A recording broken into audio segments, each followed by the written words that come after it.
on this. The secondary feature could be our bottom plane. Then the third one is the side plane, which gives us the direction. Now, after you selected all three features, you will be able to see that on the top, you have a label jump out says fully defined. It means that currently the model is fully defined in the 3D space. All 6 degrees of freedom has been defined by your selected features. You can just click on apply, uh, and you can see that now the model is fully aligned. Okay, now we can close it. So we have three basic features of this part already, and we have aligned it already. Next thing we want to do is to get the other features down as well.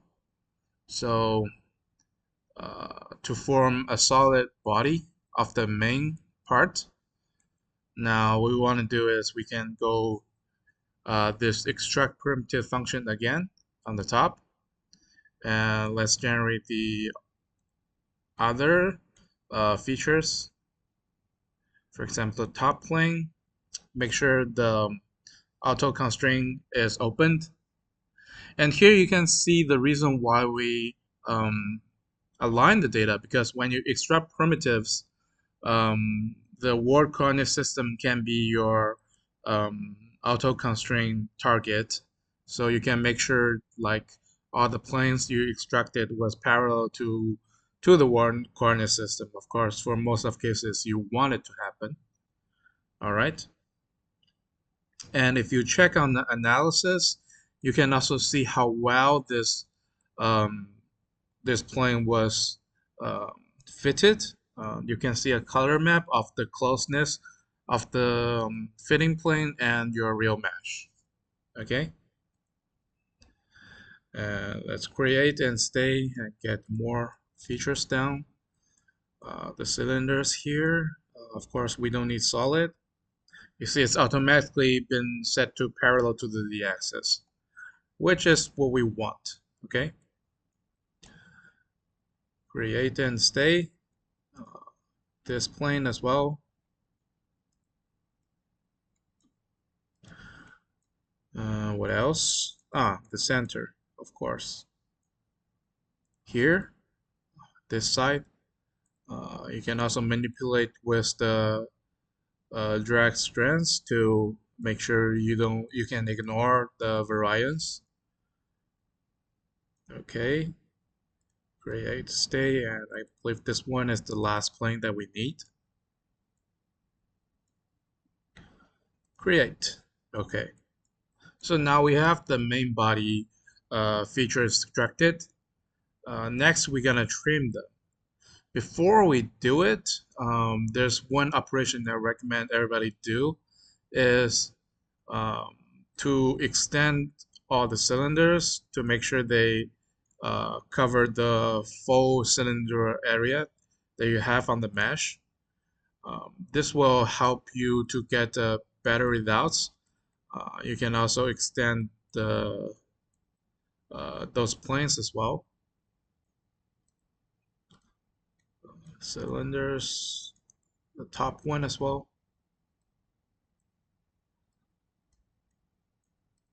Extending these cylinders or these surfaces helps in the next step when we do the trim function. It helps to get a better auto trim result. Okay, I believe it's mainly down. Okay, now next let's select everything with the drag selection. Sorry. Okay, you should select including the mesh as well. Then we can here on the top under part design section, click on this trim icon. It will bring up the trim function. Now, normally if you did the last part, which you extend all the surfaces correctly, then if you click on apply automatic trimming, you will get a solid body automatically. Um, if you didn't get this solid body, it might means two things you should check. First, you should check if you have all the surfaces already. There may be one surface you're missing. This will lead to a multiple surface instead of a solid body. And also you can check if all the cylinders are covering the surface that you need, the scan data, because the cylinders might be smaller than the real scan data. So you have to expand them to make sure it covers the full area. What it does is that after you click on apply automatic trimming, it looks into the mesh and it will try to maintain the overlap with the mesh. So if it sees the mesh, it will try to you know to um, keep this part of the surface if there is a mesh nearby. And if there's no mesh nearby, it will try to delete them. Okay. Then click OK. We have a perfect solid body now. And you can hide the mesh by just check the box before the mesh. Now you may already notice that there's one part missing. So let's try to get this part down. No, we finished the first part of the full reverse engineering. For this part is kind of a normal mechanical parts. So you have all kinds of features, appliance or cylinders. These are normal features. But I believe for most of the cases in real scenario, um, there's going to be a large proportion of the parts which contains controlled surface, like the second one. And in solid H, oh no, sorry, in this EX model, we also have a function to deal with control surfaces.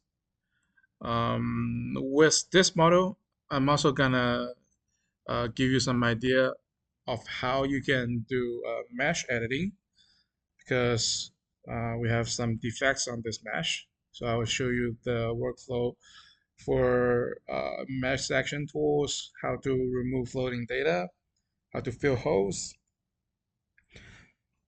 and how to do operation like defeatures or smooths.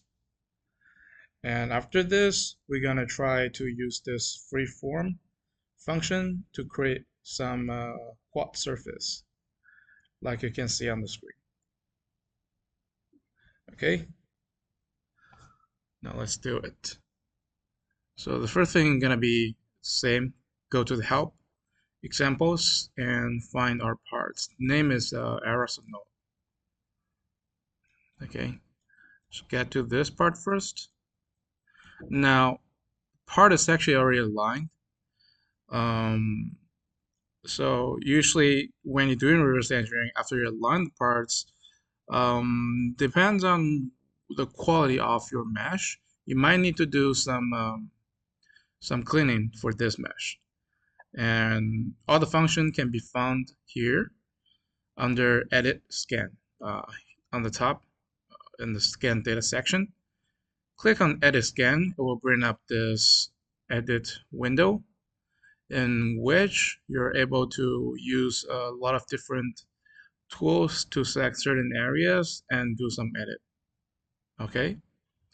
For example, um, we can use this. Notice that we have a switch to shift between select through or select visible. You can choose based on your choice, based on your, you know, application. Then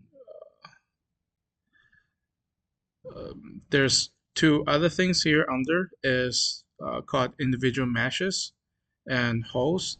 And you have a number for the individual mesh counts and hole counts. So we have total 62 holes, and there's 12 individual meshes in this model. Usually the first thing I will do is to clean the mesh, which you can just do by click on the edit next to the individual meshes. An easy operation would be click on the main body of the mesh.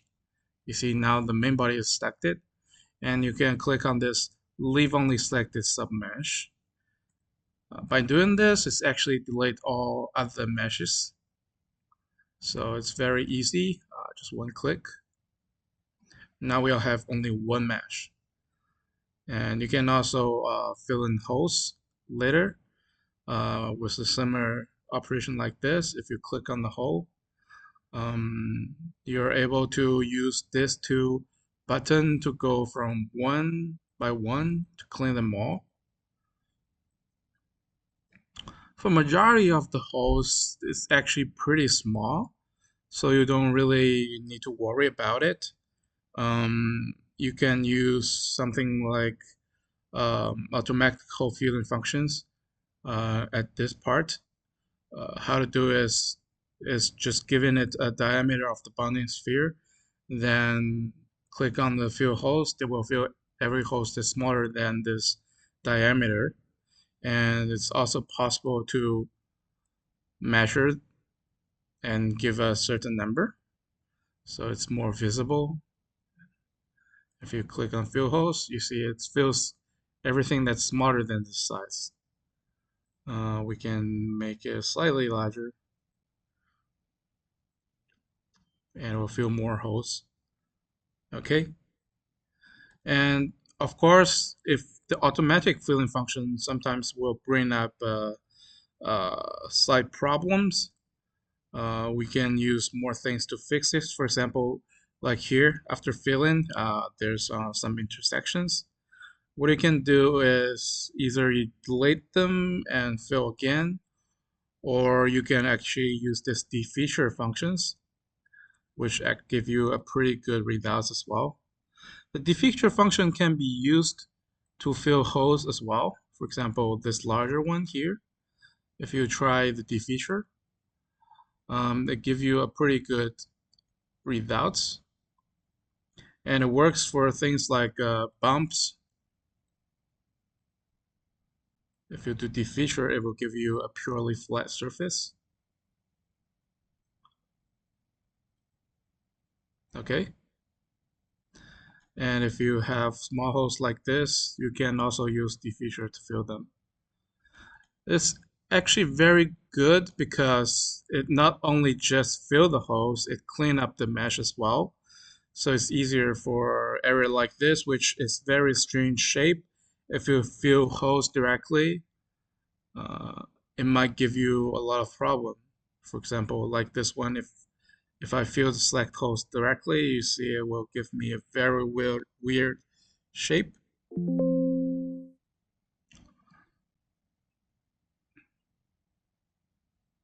So in this case, if you defeature it, it will give you better results.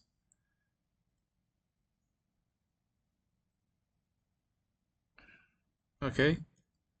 Or if you really want to do it by yourself, another choice would be under the fill holes, you can expand the selection holes first. This will try to delete the surrounding data and expand the hole. And after you have a clean contour, then you can fill the select holes. In this case, it's more clean. Let me see what else I have. Fill this one, and now leaving us only one hose. So now, after the cleaning, we have only one individual mesh and only one hole, which is the largest one on the bottom. That's all we need. So that's fine. If you want, you can also do some other defeatures to clean up. Or if you want to smooth the surface, it's also possible, like smooth the selected.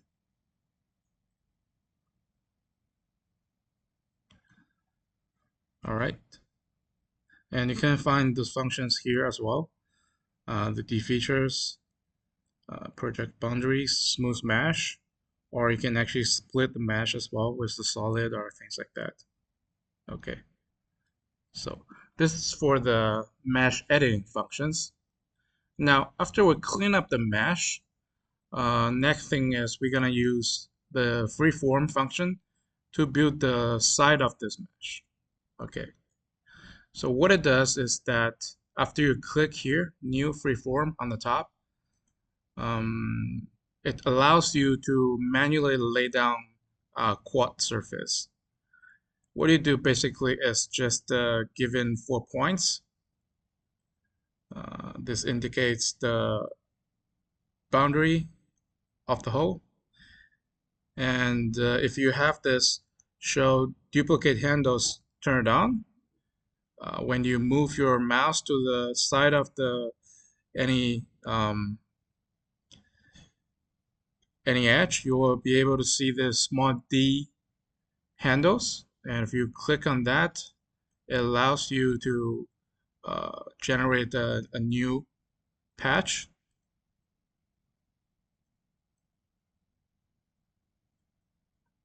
like this. There's actually some tricks when you're making this kind of operation. One is that you see when I'm doing it, I'm actually adjusting the shape of this quad surface and make sure it follows the flow of the shape. In this case, the shape can be more, how to say, the surface will be more smooth. And you see that at places where the shape changed a lot, I leave a smaller gap, but at this larger surface, you can have a very large patch as well.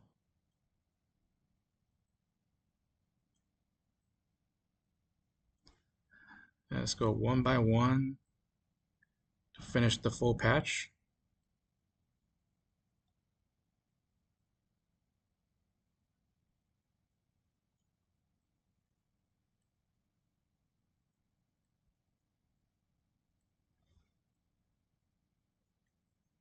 Now we're close to the middle of it. We don't need to go too far. Can stay here. And you see that this part we have here is actually a symmetric part. And we already have finished side of it. For the other side, we can actually use the symmetry functions. So at the edit surface dialog, if you click on the symmetric, it will generate a symmetric surface. And you can choose which plane to be the symmetrical plane. And you can also select this edge and set it onto the symmetric plane. In this way, it's easier. You only need to do half of it.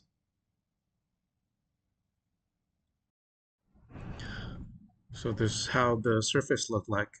Actually, if you take a look at the tolerance display, you'll see that there's many gray area indicating um, the error is very large on these parts. This is because we actually have a very large patch and it's not, how to say, close to the real surface. To modify it, usually after you clean up lay down the patch um, for a general shape, the next step you want to do is, first we will use the brush smooth um, to smooth our patch, give it a better release the tension, give it a better shape. Then what we're gonna do is we will use this function which called increase resolution here, or you can press Ctrl plus R.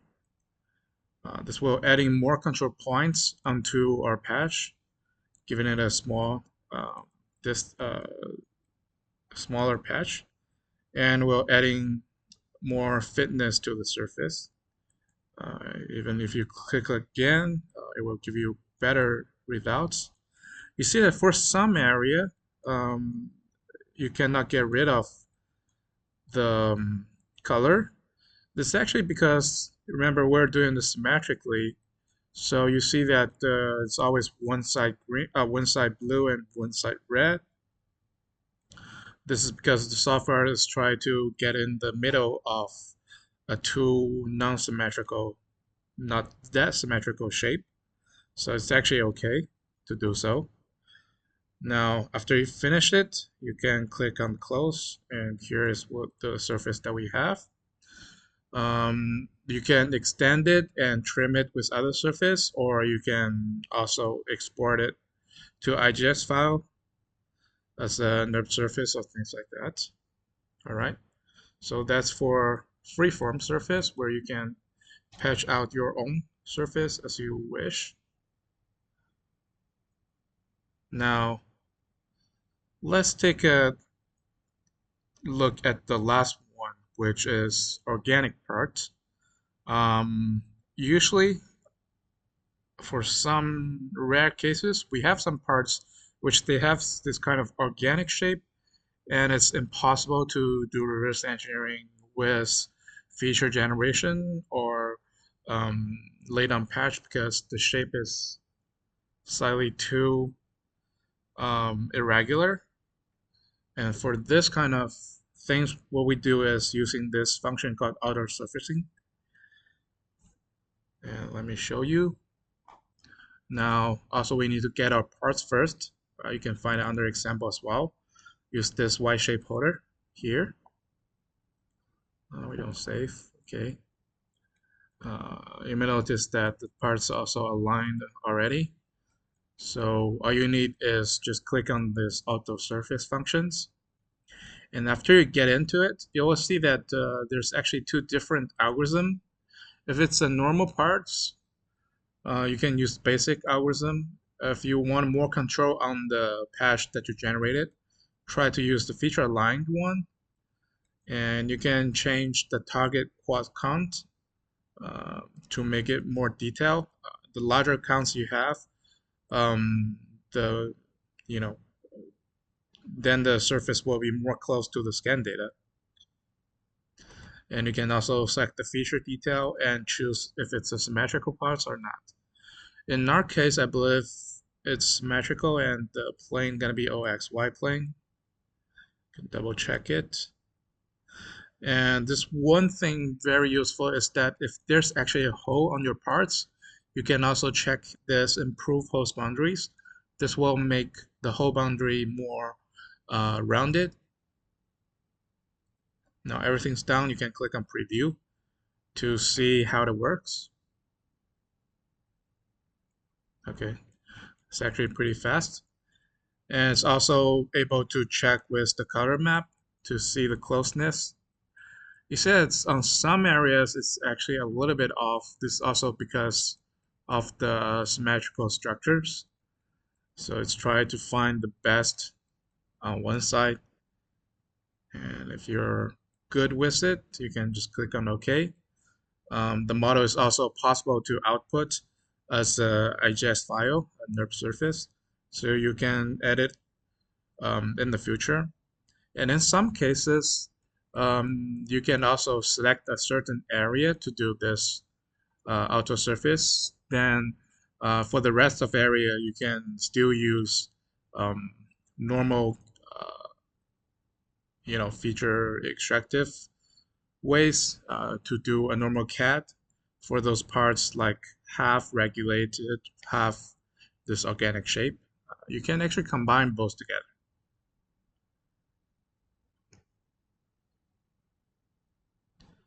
Okay, so that's so far everything I want to share about this software.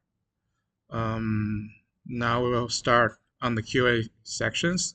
If you have any problems, please type in and I'll try to answer.